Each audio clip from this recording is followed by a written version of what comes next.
Bonjour à tous les amis, assalamu alaikum. Ça faisait longtemps qu'on n'avait pas pris le temps de vous parler. Et oui, paradoxalement, ce confinement est assez chronophage.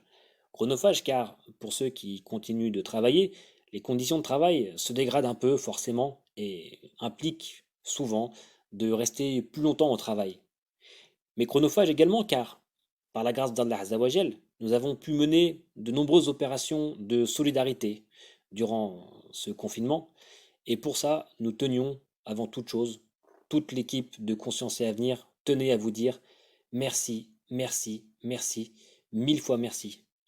Toutes ces opérations de solidarité, alhamdulillah, ont été rendues possibles grâce à votre générosité, grâce au dévouement dont vous avez fait preuve pour mener à bien ces opérations. Et nous tenions à vous dire merci, merci, merci. Alhamdulillah, les opérations qui ont été menées ont permis de réchauffer certains cœurs qui étaient laissés à l'abandon. Les retours ont été très positifs et tout ceci a été très fructueux. On tâchera, Inch'Allah, de revenir sur ce sujet plus en détail dans un prochain podcast. On tâchera également de faire des podcasts plus régulièrement et de reprendre les séries qui ont été laissées en suspens dans les semaines et les mois à venir. Inch'Allah. Mais pour l'heure, nous tenions à vous dire merci. Merci à tous. Cette année, le Ramadan se déroulera dans des conditions particulières. Confinement oblige, il ne sera pas possible d'aller prier le Tarawih à la mosquée. Aussi, pour répondre à ce contexte particulier, nous allons vous proposer cette année de suivre les prières du Tarawih en direct de Meknes auprès de notre cher Mohamed As-Saïdi. L'idée n'est pas de faire un genre de Tarawih à distance. Si vous voulez faire le Tarawih, vous pourrez le faire chez vous. Là, l'idée, c'est plutôt de profiter d'un moment spirituel particulier, euh, collectif, durant lequel vous allez pouvoir suivre la lecture qui sera faite sur la chaîne de notre ami Farida Belgoul. Et pourquoi pas, pour ce faire même, vous équiper d'un mushaf en arabe et éventuellement en français, et méditer sur les paroles d'Allah Azzawajal, sur la parole coranique, de méditer sur le sens des versets, de méditer sur toutes les sagesses qui sont dans le livre d'Allah Azzawajal. Nous vous mettrons bien sûr le lien en description de cette vidéo, Inch'Allah. Le ramadan pour nous tous, c'est bien évidemment synonyme de restriction alimentaire, de restriction hydrique. Le mois de ramadan, c'est l'occasion de réapprendre à manger, tout simplement, de corriger ses mauvaises habitudes, mais aussi d'adopter un régime alimentaire qui soit en adéquation avec eh bien, cette manière à part que nous aurons de vivre durant 29 ou 30 jours. Alors plutôt que de nous improviser ce que nous ne sommes pas, c'est-à-dire médecins nutritionnistes, nous avons choisi de vous relayer une vidéo du docteur Faïd, dont vous trouverez le lien, Inch'Allah, en description, dans laquelle de nombreux conseils très précieux sont prodigués, conseils à partir desquels nous pensons que vous pourrez profiter pleinement du mois de Ramadan. Et oui, car finalement, si pendant le mois de Ramadan on s'alimente de manière adéquate, en réalité, au bout de quelques jours, très très vite, le corps s'habitue et le Ramadan n'est plus une contrainte, mais au contraire, un moment à part, un moment particulier pour redécouvrir ce qu'est la sagesse, ce qu'est la spiritualité, ce qu'est Allah Azzawajal. De fait, très vite également, on s'aperçoit qu'on est le reste de l'année dans l'excès. On mange trop, on mange mal. Et on peut s'interroger sur comment s'alimenter le prophète Mohammed sallallahu alayhi wa sallam et les sahabis, les compagnons. Eh bien, on s'aperçoit très vite que le comportement prophétique et celui des sahabis en matière d'alimentation pouvait se résumer à un seul mot, parcimonie. En effet, ils mangeaient avec parcimonie, ils mangeaient quand ils avaient faim et ils évitaient d'être complètement rassasiés. C'est une hygiène de vie alimentaire, un mode de vie alimentaire, un style de vie alimentaire auquel il faut revenir car c'est celui qui nous a été montré, donc il faut l'adopter. Et le mois de Ramadan, évidemment, eh bien, est l'occasion de revenir à ce style de vie. Savoir s'abstenir de manger, savoir jeûner, réapprendre à manger correctement, de manière équilibrée, tout cela fait partie de l'alimentation, des actes de base de la santé quotidienne. Mais évidemment, comme nous ne sommes pas toujours en adéquation avec cet art de vivre, eh bien, pourquoi pas faire appel à la science, tout simplement pour découvrir ce qu'il y a dans notre assiette et voir pourquoi bien souvent notre alimentation est un peu déséquilibrée. Aussi, nous vous invitons à découvrir le site les-calories.com. Nous mettrons le lien, Inch'Allah, en description de ce podcast pour apprendre eh bien, à calculer ces macros, c'est-à-dire calculer la quantité de calories, la quantité de protéines, de glucides, de lipides que nous ingérons et qui sont présents dans notre assiette ou dans notre verre. En effet, souvent on mange trop, on mange mal, on ne se rend pas compte de la quantité, par exemple, de glucides que nous ingérons chaque jour, et pourtant, c'est bien souvent ça le problème, les glucides. Et en parallèle de ça, nous avons souvent des déficits en matière de protéines ou même en matière de lipides. Bien souvent, on ne mange pas trop, mais on ne mange pas, grosso modo, euh, de manière équilibrée. C'est-à-dire en termes de quantité de ce qu'il y a dans l'assiette, on a l'impression de ne pas trop manger, mais en réalité, il faudrait peut-être manger moins de glucides, un peu plus de protéines. Voilà. Donc, n'hésitez pas à aller voir ce site et entraînez-vous à calculer ce qu'il y a dans votre assiette. Pour en finir avec le côté alimentation de ce podcast, on voulait également vous dire une petite chose. N'hésitez pas à avoir recours à des compléments alimentaires. Alors évidemment, ça peut sembler un peu bizarre de dire ça, mais nous venons de passer plusieurs semaines de confinement. Bien souvent, les corps se sont ramollis. On est resté beaucoup à la maison, on n'a pas vu beaucoup le soleil, notre corps n'a pas été stimulé, nos hormones n'ont pas été beaucoup stimulées, nous avons pris souvent de mauvaises habitudes alimentaires et les corps sont ramollis, il faut dire les choses. Bien souvent également, comme nous venons de le voir, notre alimentation n'est pas équilibrée. Et d'ailleurs, les aliments en eux-mêmes que nous consommons ne sont pas toujours de bonne qualité. Alors, n'hésitez pas à recourir à des compléments alimentaires. Je pense par exemple à la vitamine C naturelle, je pense par exemple à la spiruline. Il y a aussi bien d'autres choses que vous connaissez sûrement. Mais n'hésitez pas à y avoir recours. En réalité, si on s'alimente correctement et si on donne à son corps les bons micronutriments, quitte à passer pour cela par des compléments alimentaires, très vite le corps s'adapte. Très vite, le corps s'habitue au jeûne et très vite, il devient possible de profiter pleinement des bienfaits du jeûne. Et en l'occurrence, pendant le ramadan, c'est bien ça le but, de pouvoir adopter très vite une alimentation en adéquation au contexte du jeûne du mois de ramadan. Maintenant que ceci a été dit, venons-en, Inch'Allah, au vif du sujet. Nous sommes donc dans le verset 183 de la deuxième sourate. Donc, أعوذ بالله السميع العليم من الشيطان الرجيم بسم الله الرحمن الرحيم يا أيها الذين آمنوا كتب عليكم الصيام كما كتب على الذين من قبلكم لعلكم تتقون صدق الله مولانا العظيم. Ô vous qui croyez, il vous a été prescrit le jeûne comme il a été prescrit à ceux qui vous ont précédés. Ceci afin que vous vous enraciniez dans la piété. Donc, nous comprenons tout de suite un certain nombre de choses très importantes à propos du jeûne et plus particulièrement du jeûne du mois de Ramadan. Le jeûne est une tradition primordiale de l'humanité, une condition anthropologique de l'existence. Le jeûne est une condition de l'existence humaine accomplie. Il n'est pas possible d'être un être humain, pleinement réalisé et pleinement accompli sans passer par le jeûne. En effet, lorsque Dieu nous prescrit quelque chose, c'est pour notre bien, c'est parce que nous en avons besoin. C'est lui qui nous a créés, Azza wa Jal. Donc il sait de quoi nous sommes constitués, de quoi nous avons besoin, et évidemment, s'il nous ordonne de faire quelque chose, c'est parce que nous en avons besoin et c'est pour notre bien. Le jeûne, également, est une voie de la sagesse, une voie de la piété.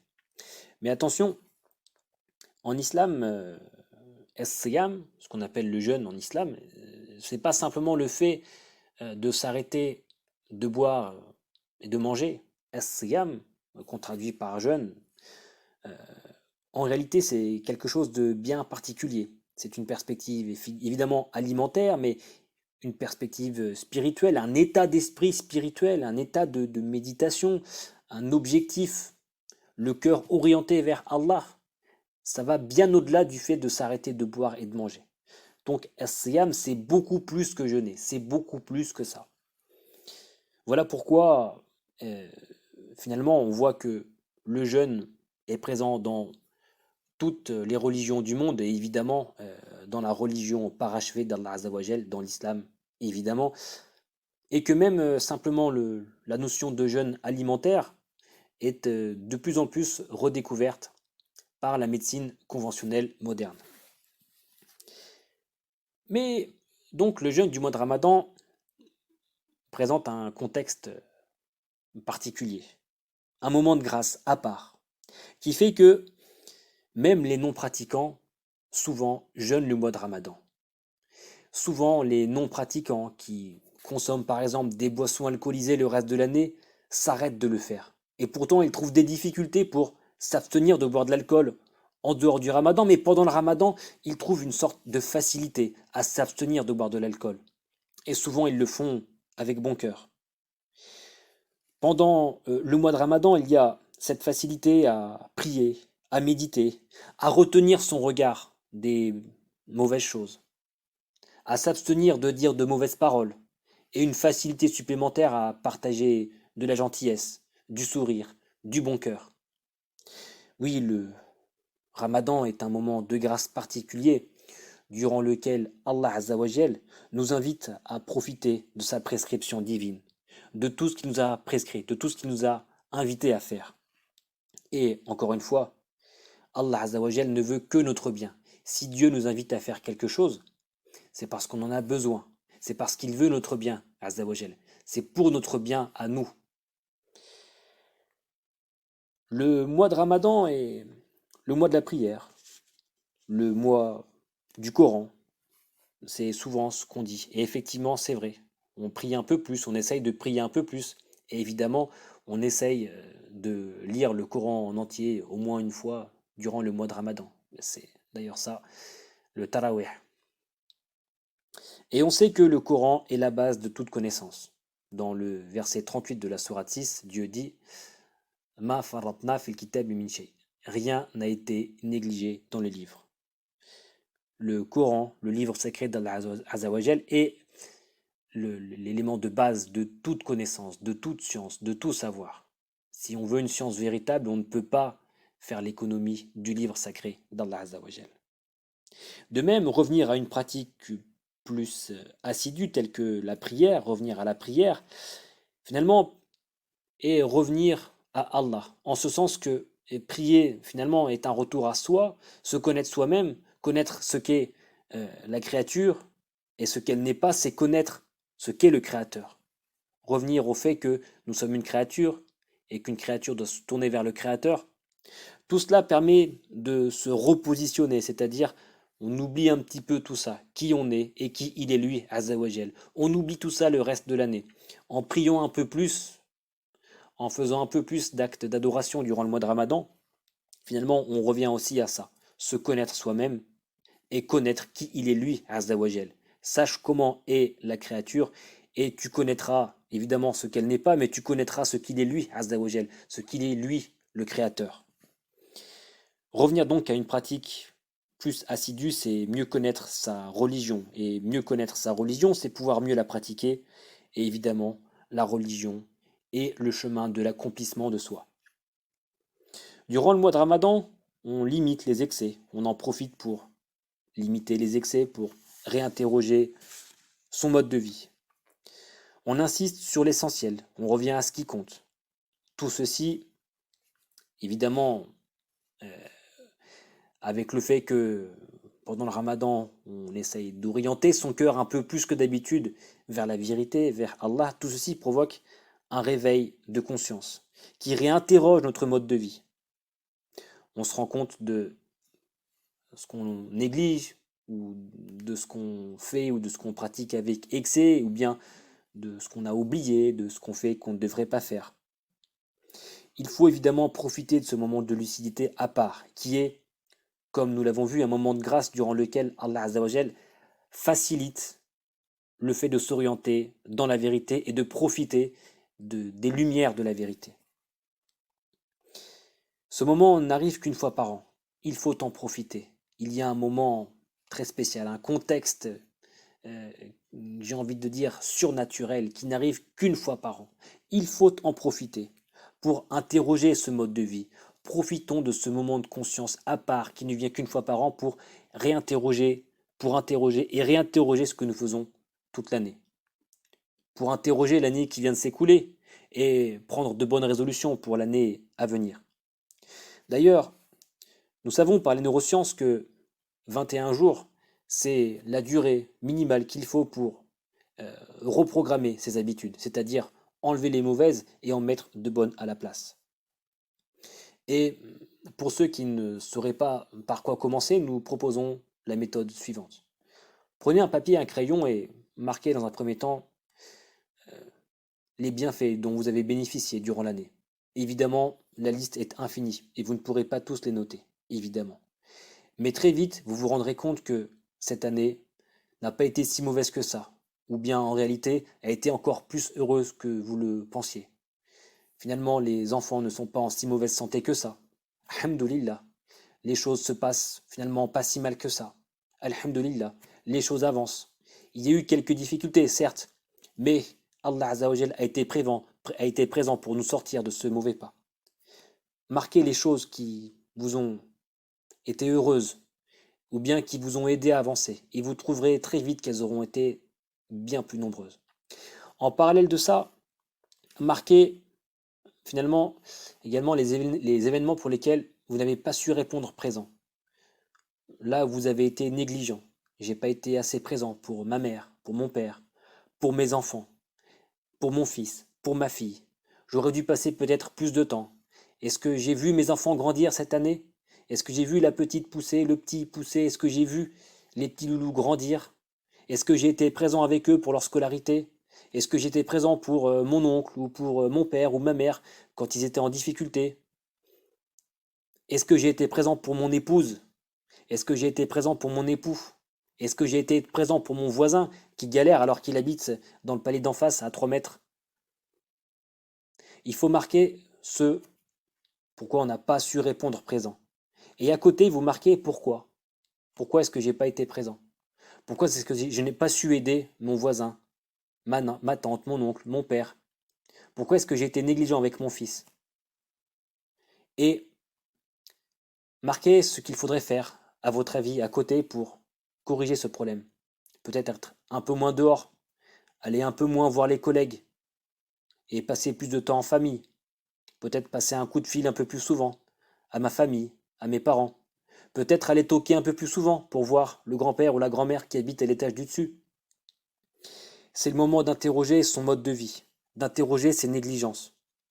Et le moment, évidemment, de faire le hamd et le shukr, de faire la louange et le remerciement à Allah Azzawajal, car évidemment, on ne remercie jamais suffisamment Allah et on ne fait jamais assez sa louange de tous les bienfaits innombrables qu'on ne peut pas dénombrer, dont il nous fait bénéficier sans arrêt, tout le temps et tout le temps. Oui, vous voyez, ce ramadan, si on en profite, il nous offre la possibilité d'un état de conscience à part, durant lequel on voit toute sa grandeur, la grandeur de son pardon, la grandeur de sa miséricorde, la grandeur de sa vérité, la grandeur de sa majesté divine, qu'il soit loué et glorifié.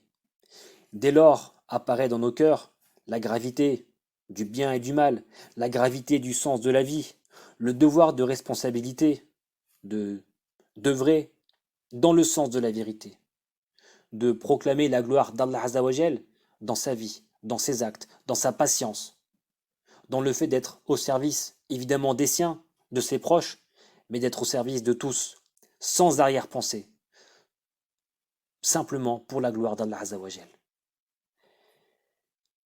Il faut évidemment conserver cet état de piété si particulier après le ramadan. Et évidemment, c'est l'enjeu du ramadan de construire cet état de conscience pour pouvoir le faire perdurer après le ramadan. Tout cela, évidemment, à travers le fait de mettre en place de bonnes habitudes et d'interroger son mode de vie pour délaisser celles qui sont incompatibles avec cet état de conscience, celles qui ralentissent, celles qui empêchent, celles qui ne sont pas compatibles avec ce projet de vie, avec cette perspective de vie, avec cette hygiène de vie, avec ce mode de vie.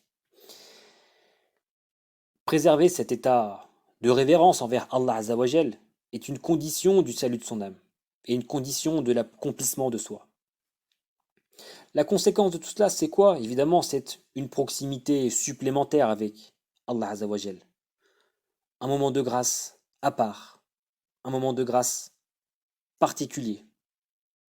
C'est l'occasion d'invoquer Allah, de demander son pardon, évidemment, de demander sa miséricorde, de demander son soutien et de faire appel à lui, à sa vérité, à sa clémence, de faire appel à sa lumière pour les gens qui souffrent, pour les gens qui sont seuls, pour les gens qui sont malades, pour les gens qui subissent la guerre, la famine, la soif, pour les gens qui ont des problèmes de santé ou dont les proches sont touchés par les problèmes de santé, pour les gens qui subissent l'injustice, pour les gens qui subissent toutes sortes d'épreuves, pour les gens qui souffrent partout dans le monde, sans distinction d'origine, même de religion, sans distinction d'âge ou autre, parce que nous sommes tous frères et sœurs en humanité.